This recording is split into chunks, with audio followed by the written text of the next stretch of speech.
आज देश में एक नया इतिहास बनाने का दिन, आज देश में एक नए संघर्ष का ऐलान करने का दिन,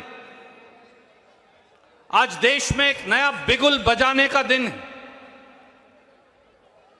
क्योंकि बात यह नहीं कि 146 सांसदों को निष्कासित कर दिया गया, बात यह है कि देश की संसद में अब प्रधानमंत्री नरेंद्र मोदी जी ने विपक्ष मुक्त संसद का गठन कर दिया। अगर देश की संसद में चुने हुए प्रतिनिधियों की जगह नहीं, अगर देश की संसद में विपक्ष की जगह नहीं, अगर देश की संसद में सवाल पूछने की इजाजत नहीं, अगर देश की संसद में सरकार की जवाबदेही सुनिश्चित करने की जगह नहीं, अगर देश की संसद में लोगों की आवाज उठाने की इजाजत नहीं, तो फिर संसद की आवश्यकता क्या रह जाएगी।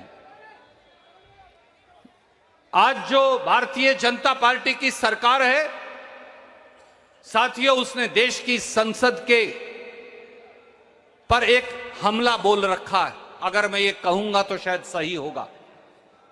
देश के संविधान पर देश की सरकार ने हमला बोला है। देश के संविधान का गला घोटा जा रहा है।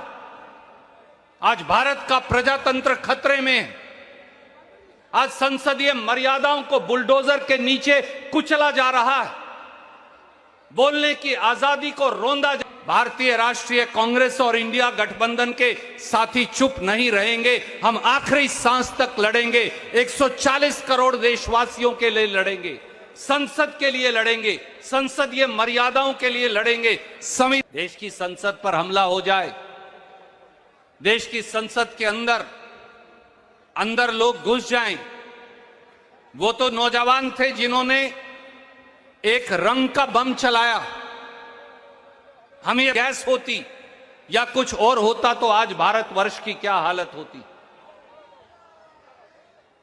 और राहुल गांधी जी ने सही कहा, महंगाई और बेरोजगारी का आलम जब तक इस देश में रहेगा, कोई ना कोई ऐसी दुर्घटना होती रहेगी।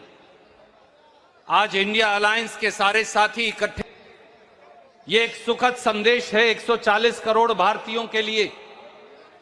पर यह लड़ाई हमारे लिए नहीं, ये लड़ाई इंडिया अलायंस की पार्टियों की नहीं, ये लड़ाई इस देश के मुद्दों पर है। ये लड़ाई इस देश में फैली 45 साल की भीषणतम बेरोजगारी के खिलाफ है। ये लड़ाई हर उस महिला के लिए है जिसके घर का बजट बिगड़ गया मोदी निर्मित, भाजपा निर्मित महंगाई के चलते।